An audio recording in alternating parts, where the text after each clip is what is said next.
Well, hey guys, so today we're going to be kind of discussing what the blending options are in Photoshop. So blending options are essentially a way you can take different layers and have them sort of interact with other layers. And as you can see, we've got several options here. I'm just going to run through how we go through each one of these and what they all do. And so you'll basically produce something like this, but you'll have your own sort of gradient or your own sort of color palette here. So essentially what we want to do first is create a new document. This document is going to be 9 inches by 9 inches, and it's going to have 300 pixels per inch. So go ahead and create that. And we're going to click on View, and we're going to click on Show, and we're going to click on Grid. And then that will bring up this grid. Basically, what this will do is just separate everything into little 5 increment bits here. So each one of these is 1/5 of an inch, if you can sort of wrap your head around that. Then we'll go to View, and we'll click on Snap. Make sure that's checked, and Snap to just make sure that Grid is selected. If you just want to click All, that's fine too.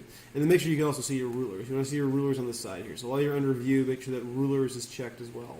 And we're just going to drag out some guides here just to kind of make our little grid a 9, sort of a 3x3 grid here. So we'll have 3, 3, 3, so 9 squares total. Okay, so I'm going to make a new layer here, and I'm going to create with my rectangle tool, my rectangular marquee tool, I'm just going to create a little pattern like this. Just a little square, and it should snap to the grid because you have everything snapped. So it'll be exactly 3 inches by 3 inches here, and I'll just get my bucket tool and I'll just fill that up with just any old color you want, besides black or white. And let's try to keep your colors away from this top corner. Try to keep them away from here, especially try to avoid this really harsh red here. We want to try expanding our mind about what we've got in terms of our colors. So we don't want to get like this primary yellow, red, blue. Let's pick something in between. Try coming down here towards the middle, where your saturation is somewhere around in the 50s, like between 40s and 70s here. And keep your brightness down around, say, like the 50s or 60s or 70s. Somewhere towards the middle here, 60s or 70s for the brightness. And what we'll do is we're just going to hold down the Alt button, make sure our Move tool is selected, hold down the Alt key, and just drag this out until so basically what this has done is it's made a new copy of it. And hold down the Alt key and drag it out again. And what we're going to do is we're going to click on one of these squares that we just copied, and we'll go to Image, Adjustments, Hue Saturation, and we'll just tick this up about, say, 25 or so, maybe 30, maybe 40, how about that, 50 or so. And we'll do the same thing to the next one here, Image, Adjustments, Hue Saturation, and we'll just maybe click that up, maybe about 100 or so. And so that way we just have a sort of progression here of colors. And then what we'll do is we'll press OK, and we'll just do the same thing again. We'll just hold down the Alt key. We'll grab this green one here, and we'll pull this over here, or the third one you made, and we'll just drag out 3 more. And we'll do the same thing. We'll just adjust our hue. If you want, what you can do is you can always just pick a different color and just fill it. You can always fill each one of these things. Just make sure you have the right layer selected. And so if, for instance, I choose this layer here, and I think, oh, I'm gonna fill this up, but I click over here, and it's gonna color everything except for that. So make sure that you're on the right layer and you're clicking on top of the square here. So with this one, what I'll do is I'll just pick a different color. I'll pick like a bluish color here. And for the middle one, I'll choose this little salmon color here. So just there. All right, and so once again, we'll just hold down the Alt key, or rather, we get our Move tool, hold down the Alt key, and we'll click and we'll drag, and we'll click and we'll drag, and we'll click and we'll drag. What we'll do is we'll just we'll want one color here. We'll have like an Image, Adjustments, Hue Saturation. We could just do any number of things to the color here, change the hue up. Color we haven't used yet. Maybe a more like a aqua color.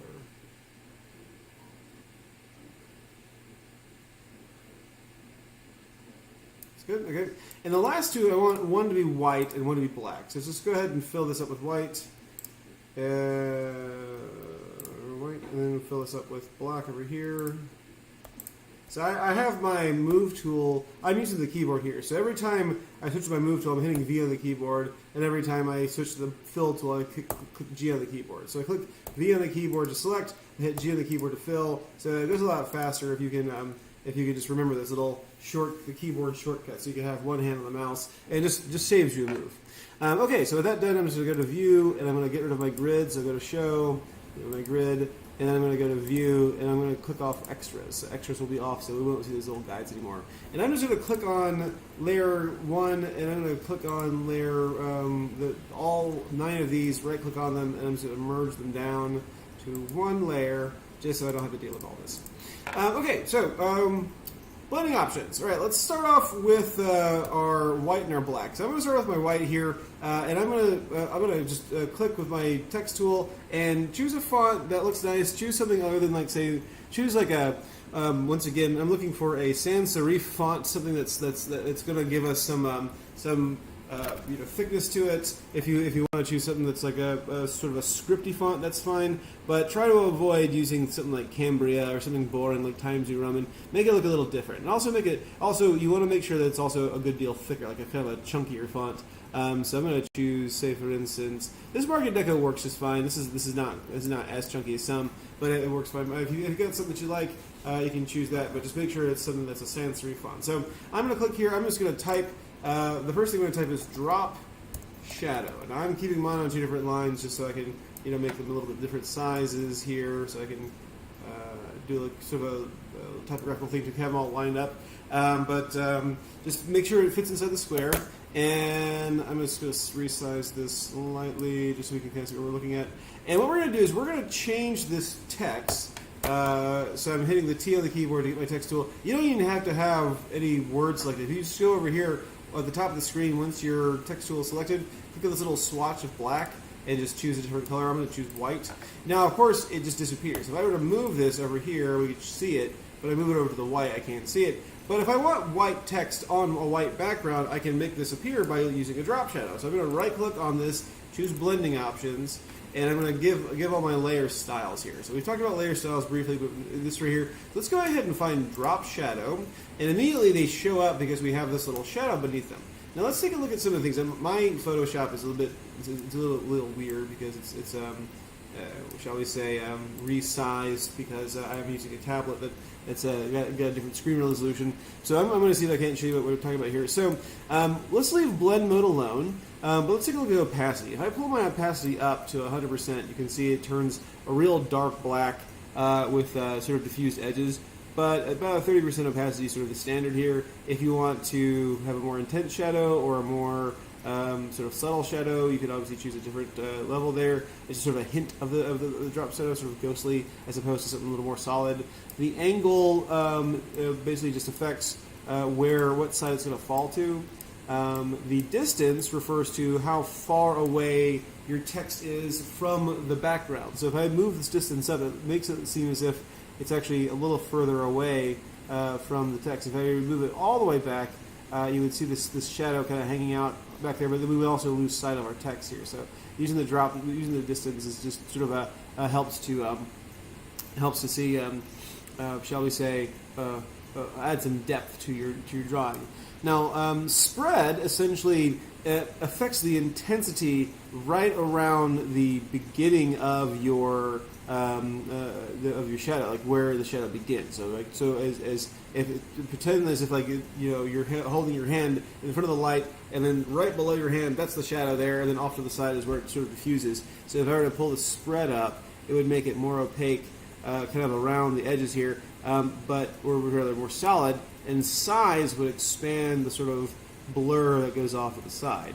Now, if we have the size up too high, then it's going to sort of it's going to change the way it looks. It's not going to look quite like a shadow, just more like an amorphous blob. So I'm going to keep my spread a little lower here, and I'll keep my size a little lower just to sort of keep this so we can maybe see the little opening there for the other there. But that's a real nice tool just to separate your text from the background, especially if you have a light text and a light background.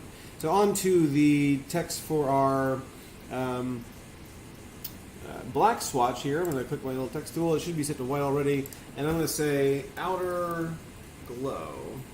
And let me just affect this little thing here. I've got my character window here, and I'll just make this a bit bigger just so it fits a bit better.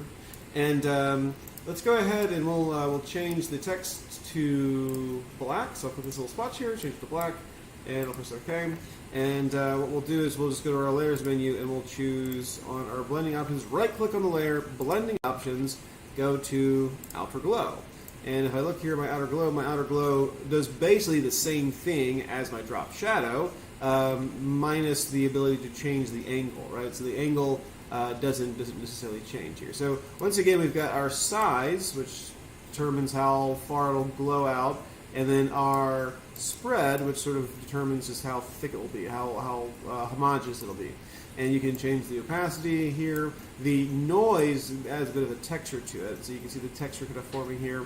But the opacity is I would say the sort of turns it all completely white, or more like a faint glow here, right? So I think I want to say once again 35-40% or so is there. So the other things, the blend mode, if I went to like normal, let's like say for instance multiply, or for instance overlay, right? All those things will change the way that it interacts with the background elements, but I think screen is essentially what we want to use here for that. So just changing that, really not an option.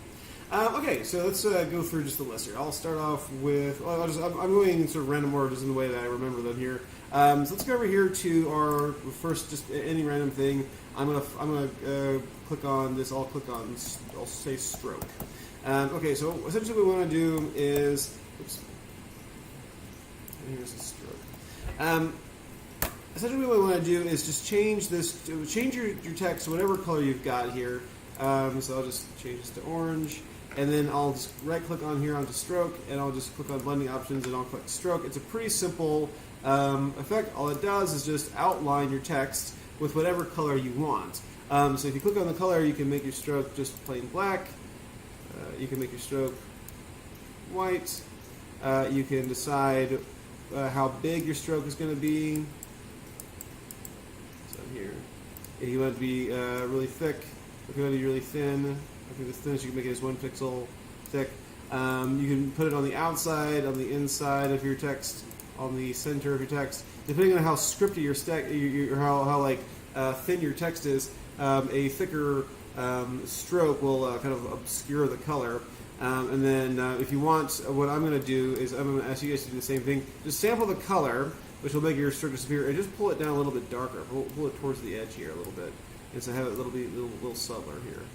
Just a little subtle stroke that has it just stands out a little bit here. So that's the name of the game for a lot of these things. A lot of these blending options is subtlety. Okay, so next we'll click here, and we'll say bevel, and we'll put a little ampersand there, Shift 7, and then I'll say emboss. Emboss. And we'll pull this down to the center. We'll make this a good deal bigger. And what we'll do is we'll go to, oops, make sure that you don't stretch out your font. You never want to stretch out your font. You always want to make sure your font looks even. Alright, so Control Enter is how we just finalize these changes. And I'll go once again to my blending options, right click on the level, in the layer menu, the layer there. And I'll just pull this off to the side. Here. Bevel and Emboss essentially makes it look as if you've sort of carved this into with a chisel. So I'm going to find Bevel and Emboss, and what we'll do is we'll just sort of look at this here. All right.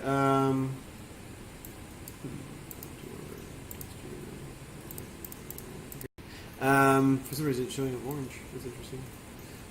Well, at any rate, what this basically does is it allows you to choose what kind of sort of chiseling you've got here. So this inner bevel here would make it seem as if it's sort of, what's going on with this? Why does it look like this? 1 second.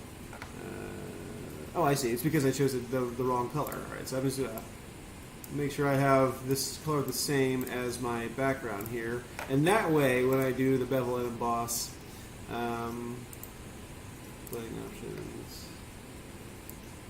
bevel and emboss, what I can do is it looks as if I've sort of carved this in there. And so once again, if I have this inner bevel, if I have it set to say smooth, it looks kind of like it's been sort of kind of scooped out. If I say chisel hard, it looks like I've sort of kind of chipped at it with a chisel soft and hard really they don't have the biggest difference here.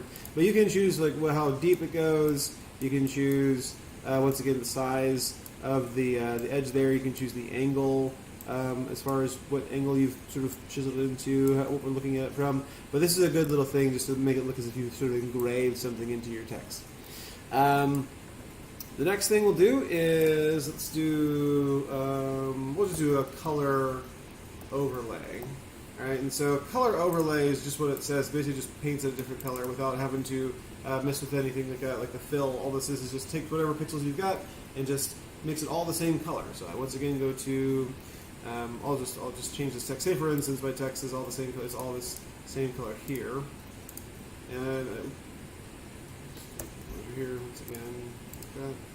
So it disappears. What I can do is I can go to my blending options here and just go to color overlay.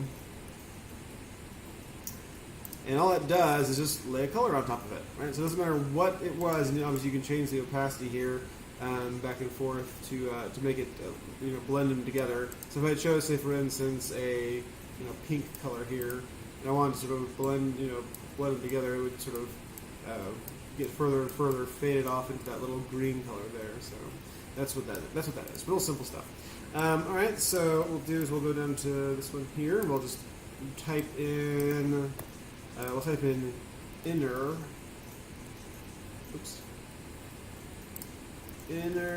shadow. So inner shadow is what it says it is. It's instead of the outer shadow. What we're doing is we're just creating a shadow on the inside to make it seem as if it's just as if it's been cut out, and we're sort of holding a piece of paper kind of above a piece of paper of a similar size here. So let me just once again make sure we've got the same color here, so it looks about the same. So once again, we'll just blending options. And we'll go to inner shadow, and if you just look at this, you can see it looks as if we've sort of cut it away. And if I change the distance, it seems as if it's going further and further away from the other piece of paper that's on top of here. And the angle obviously will change the where it's coming from. Let's have it like this. So it's back some. Alright, the distance obviously changes how that looks, right? And then size, just all that stuff. So you can kind of experiment with these, but mostly the thing that's going to make or break it is the angle or the distance for your shadows. All right, we'll go over here. We'll go to inner glow. The inner glow is what it says it is. It just makes it seem like it's glowing from the inside. Instead of, say, for instance, the edges of the outside glowing, basically it just reflects that. It just goes from the inside here. Pull this back out. And I'll just put this into the center here. Okay, fast forward through as I go get my chicken out of the oven here.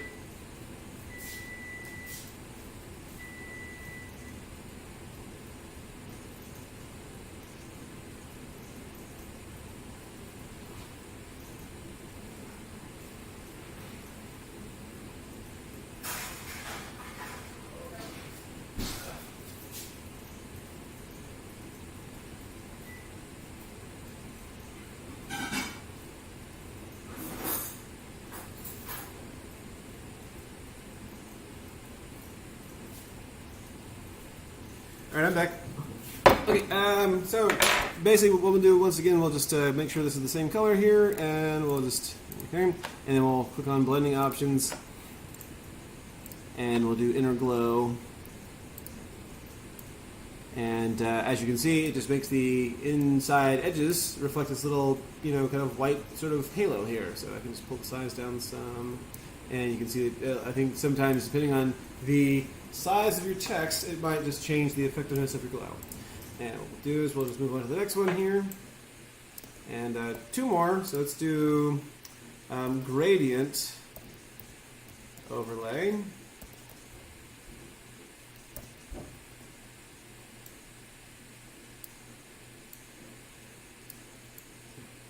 sure it's spelled right.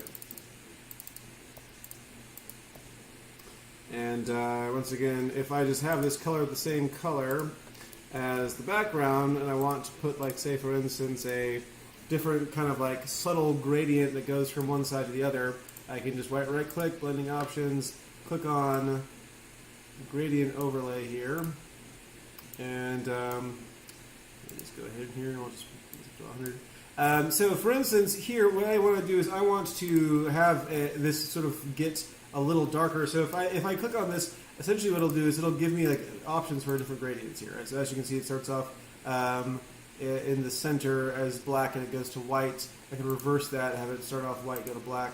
The scale, let's see if I can pull the scale up here. The scale would basically, have it take up more space. Reverse that again. So, but if I wanted to say, for instance, be subtle and go from like maybe the color that's on the background to something a little bit darker, I just click on my gradient. I could click on this little what we call a color stop. I'll double click on that, and I can just give my little eyedropper tool here, and I'll just drag that down a little bit here to make it a little bit darker. And then I'll go over here to this other color stop, double click on that, and just click on the inside here. And so, as you can see, we've got now this sort of subtle gradient overlay that starts off with the same color, but then goes on to a darker color on the edges. So that's the gradient overlay. It helps. It's a fun little thing, especially if you have like a pattern that you want to have pop out with a different kind of look to it. It's a good little tool to use. Okay, so last one, which I would say is one we might use a little later, but it's one of those things that kind of takes a little bit of multiple steps to prepare, and that's the pattern overlay.